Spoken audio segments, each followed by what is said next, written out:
Muito boa noite, meus amigos da Rede CNT. Estamos de volta para mais um Jogo do Poder. Hoje recebendo nos estúdios da Rede CNT, uma rede da família Martinez, Leonardo Rocha, cientista político. Vamos falar sobre essa semana, como esteve bem agitada e com eventos importantes que vão determinar um pouco o futuro de curto prazo do Brasil. Nós vamos refletir sobre o que aconteceu. Mas antes de começar o bate-papo com o Leonardo Rocha, nós vamos a Brasília com o José Marcelo para as notícias da semana. O deputado Rodrigo Maia, do Democratas, é o novo presidente da Câmara. Ele foi eleito até com o apoio de parlamentares do PT. O deputado teve 285 votos contra 170 de Rogério Rosso, do PSD. O mandato de Rodrigo Maia será de apenas 6 meses. Ele ocupa a vaga depois da renúncia de Eduardo Cunha, que deixou o cargo para tentar preservar o mandato. A vitória de Maia representa uma grande derrota de Cunha, que tinha preferência por Rosso e, desde o início, era apontado como favorito. Na disputa em primeiro turno, Maia já saiu na frente e teve apoio do PSDB, PPS e PSB. Depois de adotar a frase Ordem e Progresso como lema, o governo determinou o uso obrigatório da bandeira nacional em eventos financiados com recursos públicos. A lei foi sancionada na semana passada. Desde que Temer assumiu, o lema da bandeira nacional estampa todas as campanhas de publicidade dos programas do governo tampão do PMDB. No Brasil, o hasteamento da bandeira e a execução do hino nacional ficaram associados durante muito tempo aos governos militares. 7 de cada 10 brasileiros acham que os governos usam mal o dinheiro que arrecadam. Uma pesquisa divulgada pela Confederação Nacional da Indústria mostra que a grande maioria é contra aumento de impostos. Entre os 13 serviços públicos avaliados pela pesquisa da CNI, saúde e segurança receberam as piores avaliações, mas a percepção dos entrevistados ainda foi um pouco melhor do que a registrada há 3 anos. E a grande maioria também acha que não é necessário aumentar a quantidade de recursos para melhorar o atendimento na rede pública. E sobre a CPMF, o levantamento mostrou que 2/3 da população não sabem o que significa a sigla. A ABIN, Agência Brasileira de Inteligência, apresentou o Centro de Inteligência para a Segurança nas Olimpíadas do Rio. De acordo com o governo, a estrutura temporária integra todos os instrumentos e técnicas das Forças Armadas específicas contra o terrorismo. O planejamento começou no ano passado. Durante a apresentação, a direção da ABIN explicou que é mantido permanente contato com as inteligências de todos os países que participarão da Rio 2016 e desmentiu o boato de comunicado oficial sobre um suposto plano de ataque contra a delegação francesa que teria sido planejado por um brasileiro ligado ao grupo terrorista Estado Islâmico. Voltamos aos estudos da Rede CNT em Curitiba, para a sequência do bate-papo com o nosso convidado de hoje, Leonardo Rocha, formado em Ciências Sociais pela Universidade Federal do Paraná, mestre em Ciência Política pela Universidade Federal do Paraná e doutorando no programa de pós-graduação em Ciência Política da Universidade Federal do Paraná. Bom, muito bem, nós vimos aí que o César Maia se tornou presidente da Câmara. Durante a semana foi interessante essa discussão toda, porque ela encavalou com a discussão de como andaria o processo do Eduardo Cunha na Comissão de Constituição e Justiça. Ela também foi uma semana em que se teve notícia de dois pareceres do Ministério Público Federal de Brasília pelo arquivamento da investigação que se estabeleceu no Ministério Público Federal sobre as pedaladas do governo Dilma. O procurador da República entendeu que não houve crime e pediu, portanto, o arquivamento da investigação. Isso, obviamente, vai ter mais repercussão na comissão do impeachment. Fala-se que talvez esse procurador da República seja convocado para ser ouvido. Enfim, como alguém tem dito, nós não vamos morrer de tédio. Muito bem. Em relação ao César Maia, a eleição do César Maia para a presidência da Câmara, primeiro, em relação, não com relação ao relacionamento da instituição com o governo, mas na casa, na Câmara dos Deputados, o que muda isso? Boa noite, Rocha. Em primeiro lugar, eu gostaria de agradecer aqui, né, pelo convite, estar presente aqui mais uma vez é uma satisfação enorme. Eu acho que essa eleição da Câmara significou diversas modificações, né, ou não tantas modificações, mas significou muita coisa para o cenário político atual, para o governo, para os partidos políticos, para a sociedade civil como um todo e principalmente para a Câmara institucionalmente, né? A Câmara vem num processo de turbulência política enorme, principalmente, né, com a ascensão de Eduardo Cunha à presidência, né, começou a manobrar, começou a articular de forma, usando sobretudo, né, o regimento da casa, e isso fez com que, perante a sociedade civil, a imagem da Câmara, que já não é muito positiva, a imagem de todos os atores políticos não são muito positivas, né, no cenário contemporâneo, mas a imagem da Câmara que não é positiva, como mostra, por exemplo, o índice de confiabilidade social do IBOPE, baixasse cada vez mais, né? Tendo em vista essas manobras, tendo visto o próprio processo de cassação dele nos conselhos, né, de ética, o Conselho de Constituição e Justiça, enfim, toda essa articulação, essas retiradas de pauta, tudo isso fez com que,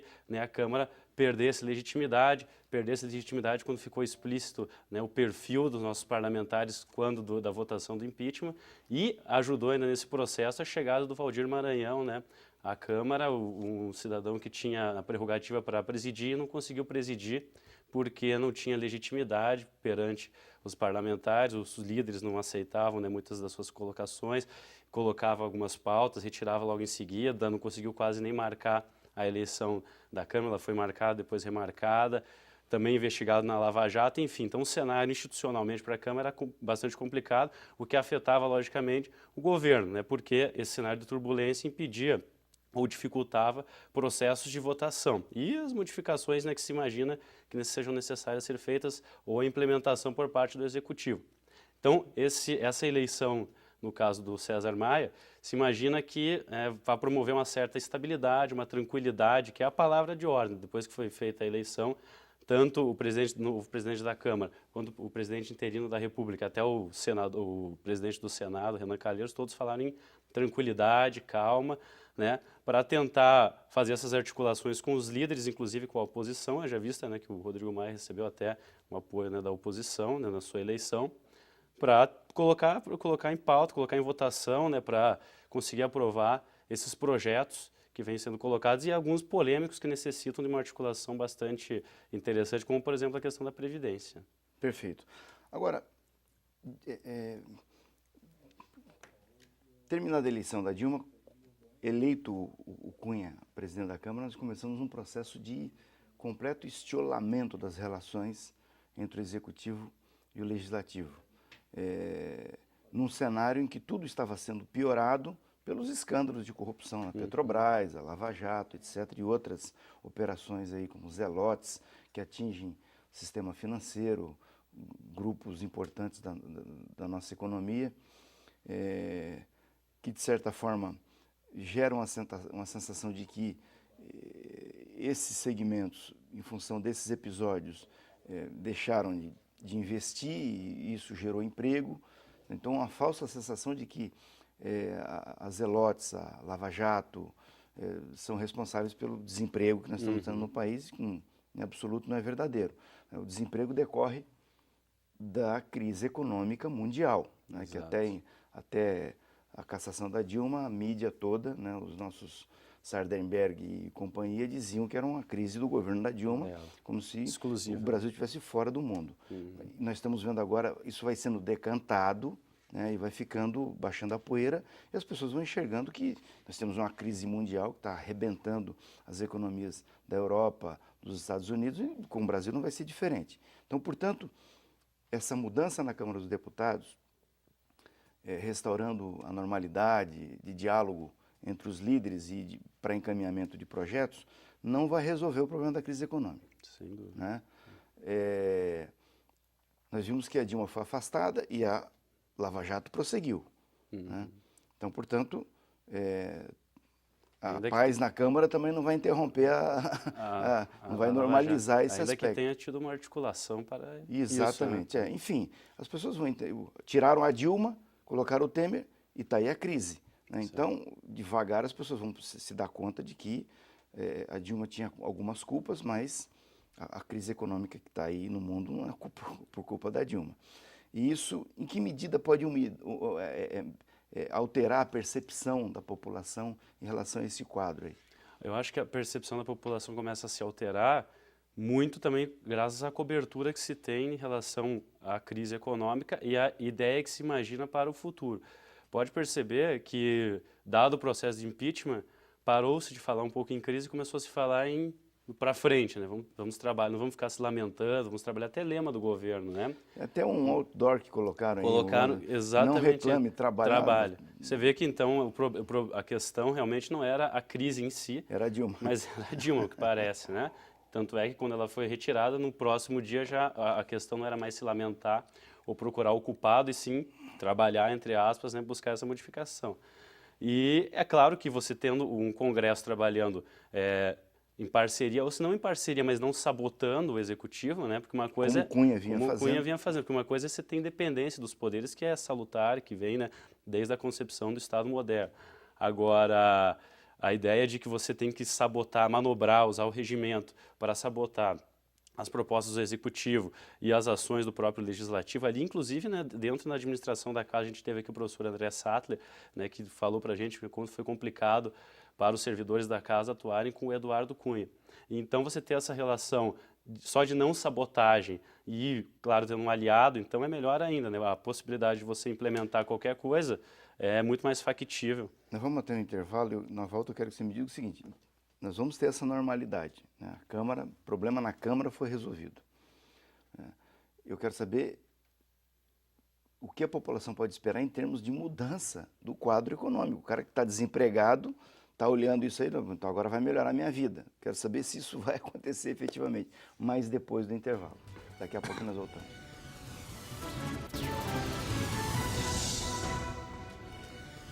Retornamos aos estudos da Rede CNT, hoje com Leonardo Rocha, mestre em Ciências Políticas pela Universidade Federal do Paraná. Bom, o sujeito que perdeu o emprego, nós temos aí 11 milhões de empregados, e eu ouço muito a pessoa dizendo, a Dilma deixou 11 milhões de empregados. O sujeito enche a boca para falar isso. Tá certo, normalizou a situação na Câmara. O Temer vai recuperar esses 11 milhões de empregos? Você sabe, Rocha, bom, não sei se ele vai recuperar, não sei se foi ela responsável por deixar 11 milhões de desempregos assim, né? Não sei se ele vai recuperar tão rapidamente. Agora, o que acontece é o seguinte, até essa normalidade na Câmara é um pouco questionável, porque apesar da vitória do Temer, entre aspas, o candidato que ele tinha como favorito, vamos dizer assim, que era o favorito do governo, perdeu, né? Então mostrou que ele tem uma certa dificuldade nessa articulação. Até porque a base aliada está dividida em dois grupos, né? Você tem a antiga oposição, que é essa direita mais tradicional, formada pelo PSDB, pelos setores do PMDB, PSB, PPS, e o DEM, que inclusive meio que ressuscitou, né, ultimamente, haja vista ter tido resultados ruins, né, nas eleições. No desempenho eleitoral, o DEM é muito ruim sempre. Fraco. A tendência que vem do DEM é piorando acabar. ainda mais. Agora, ele na articulação política, nos bastidores, eles são altamente profissionais. Tanto é que com 20 e poucos deputados se tornou presidente da casa. E além disso tem o Ministério da Educação. Então você vê, né, o patamar que chegou. E por outro lado você tem o famoso Centrão, que, né, são formados por esses partidos de centro-direita, mais fisiológicos, enfim, que podem ter perspectivas e pautas diferenciadas e pode gerar algum tipo de conflito. Isso pode ou não, né, influenciar no cenário de tentativa de modificação da crise econômica, Exato, da crise do porque desemprego. para alterar esse cenário da crise econômica, o pessoal faça tanto em confiança, né? Não, porque o mercado tem confiança, o mercado isso parece que o mercado é uma pessoa, um ser vivo, né? Acorda com vontade. E o que acontece é o seguinte, normalizado isso, para que o mercado tenha confiança, né? É preciso alterar algumas coisas que o mercado gostaria que alterasse. Por exemplo, dias atrás nós ouvimos um presidente de uma federação de indústria aí, falar que o ideal seria uma jornada de trabalho de 80 horas, depois reduziu para 60 horas. Eu não acreditei na hora que eu Indo vi na aquilo, né? contramão do mundo. Como é né? que um cidadão pronuncia uma estupidez desse tamanho? E dizendo que na França estão fazendo isso, de fato, está tendo um processo na França, mas ele não falou de como é que andam as ruas na França. A população está na rua, Greve geral. greve geral, uma confusão imensa, né? Então, na hora que pautar um projeto desse, mesmo da Previdência, ou um projeto de revisão da lei da CLT, o país vai ficar conflagrado de novo. Sem dúvida nenhuma. Inclusive, boa parte da base de apoio dele, como por exemplo Solidariedade, a Força Sindical, já na semana seguinte quando assume o governo interino, já se coloca contrário a algumas pautas dele. Porque são pautas realmente complicadas de se alterar, até porque o ônus da crise, né, dos problemas está sendo colocado justamente no trabalhador, né? Reforma da Previdência, aumento da carga de trabalho, que é uma coisa que, né, a gente vem discutindo ao longo do tempo, a diminuição da jornada de trabalho, né, e o cidadão pede o aumento da jornada de trabalho. São todas medidas impopulares de difícil implementação, como, por exemplo, mesmo aqui no Paraná, né, essa questão dos servidores públicos, do possível calote dos servidores públicos, ninguém quer, mais uma vez, se queimar, sobretudo num dia de eleição, principalmente os parlamentares. Né? Então, vão ser medidas complicadas para se aprovar, tanto por ter necessidade de base de apoio do Congresso e conversar com a população dizendo que quem vai ter que pagar a conta, né, ou pelo menos a maior parcela da conta, é exatamente o trabalhador, o indivíduo que está sendo mais afetado por ela. Outro detalhe importante nesse contexto, eu queria que você me dissesse em que isso afeta essa questão da credibilidade do mercado. O Temer vem e fala que tem um rombo de 170 bilhões de reais, que a Dilma fez no ano passado para esse ano.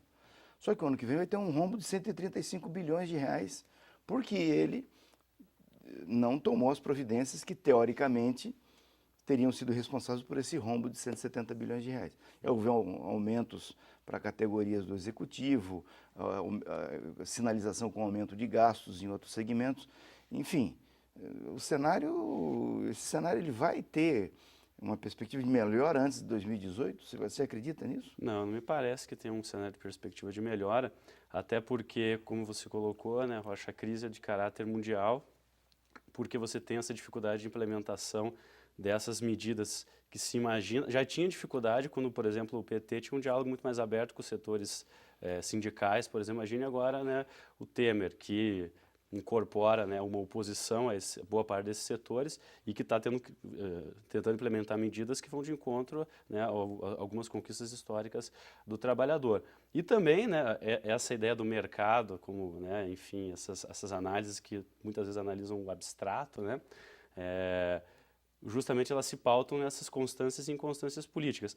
Os primeiros meses, os primeiros dias, semanas do governo Temer não foram propriamente estáveis, né? Nem imagino que para o mercado muito assim aceitáveis na medida a melhorar a sua visão. Eu já visto troca de ministro, escândalos de corrupção, problemas para controlar a base.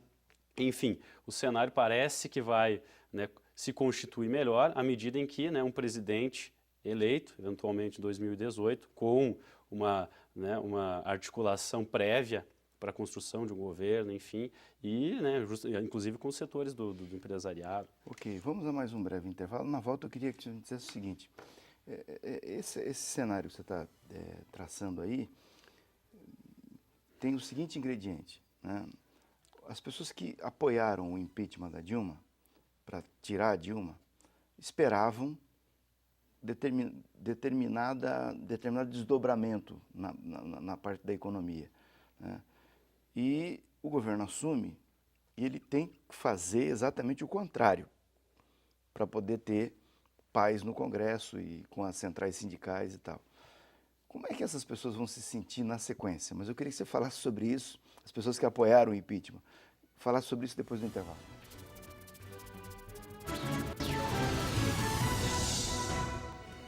Retornamos aos estudos da Rede CNT em Curitiba, bate-papo, sequência do bate-papo com Leonardo Rocha, mestre em Ciência Política pela Universidade Federal do Paraná.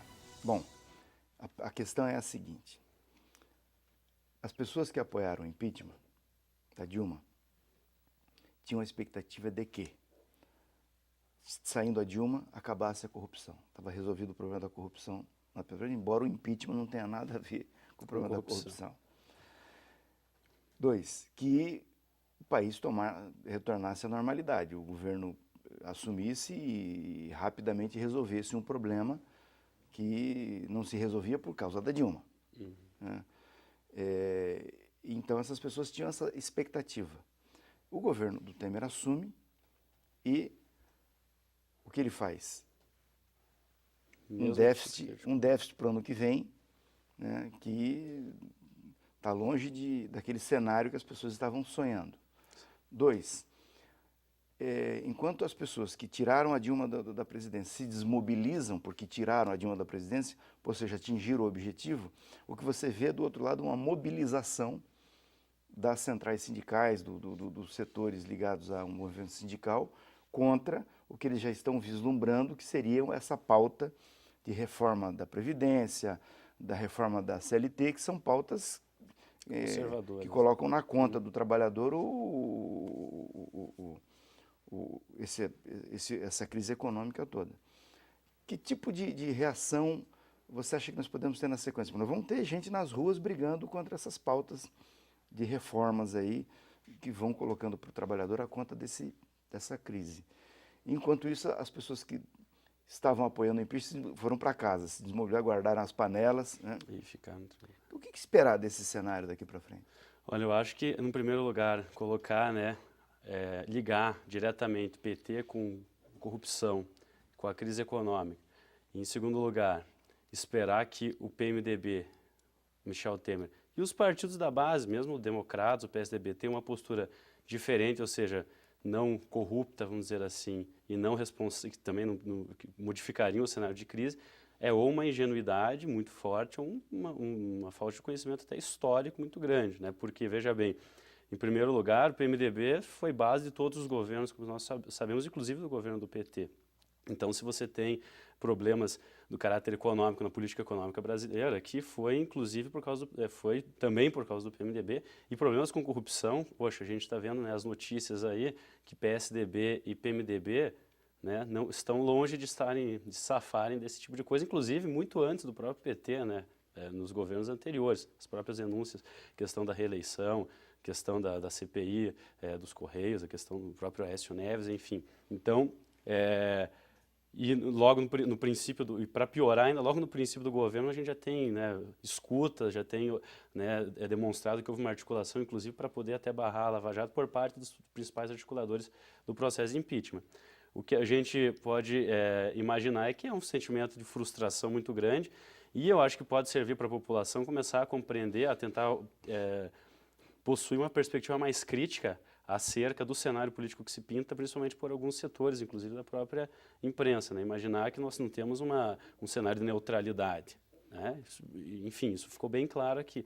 Então, né, buscar compreender realmente as relações políticas, como que elas ocorrem, olhar para a história é sempre importante e, né, se panelas foram batidas para um partido, deveriam ser batidas para outro partido também, porque você ter o ódio puro e simples colocado num partido sem fazer a análise do contexto, da conjuntura, é uma visão, né, enfim, pequena da política, o que faz com que a gente tenha, né, de muito conforto para aqueles que não são alvo de protestos, por exemplo, a fazer o que bem entendem, né? E vão fazer as mesmas formas, porque o tipo de governabilidade que o PT escolheu é o mesmo tipo de governabilidade que foi feito pelo PSDB, que foi feito pelo PMDB e que está sendo feito agora. Então, as práticas serão as mesmas. Bom, então, nós vamos ter que esperar 2018 mesmo, na tua opinião. Antes disso, não... Eu acho difícil, porque você vê, se esperava mudanças, os próprios movimentos que pediam o afastamento da presidente, né, o impeachment da presidente, queriam práticas políticas novas, né, enfim, mudanças nas ações políticas, mas quando você tem, primeiro, emerge ao poder um indivíduo que representa, né, toda essa prática política tradicional. E ele monta um ministério que é permeado por tudo que tem de mais conservador, mais conservador no sentido de que realiza essas práticas políticas há muitos anos aqui no país. Então você imagina que mudanças podem acontecer tendo em vista o cenário eleitoral e tendo em vista a opção do eleitor. Porque, veja bem, as críticas acerca do Executivo e principalmente do Legislativo, por exemplo, do Eduardo Cunha, parecem que o indivíduo se pegou, se levantou de casa, foi lá, sentou na cadeira da presidência da Câmara, sentou na cadeira da Câmara dos Deputados, como ele quis, mas a gente esquece que esse indivíduo recebeu um mandato, foi eleito, né? Então, a responsabilidade não está apenas no representante, mas está no representado que o escolheu como tal. Então, se imagina que esse cenário possa ter modificações, possa haver algum ganho político para o país e, por consequência, para a sociedade civil como um todo, se o que ocorreu, né, ao longo desse tempo servir, né, de uma forma, vamos dizer assim, pedagógica no processo eletivo futuro. Porque, por mais que existam até opções, articulações, isso vai depender, né, da elegibilidade de cada candidatura. Okay. Legal. Leonardo, muitíssimo obrigado por ter voltado aqui no Jogo do Poder.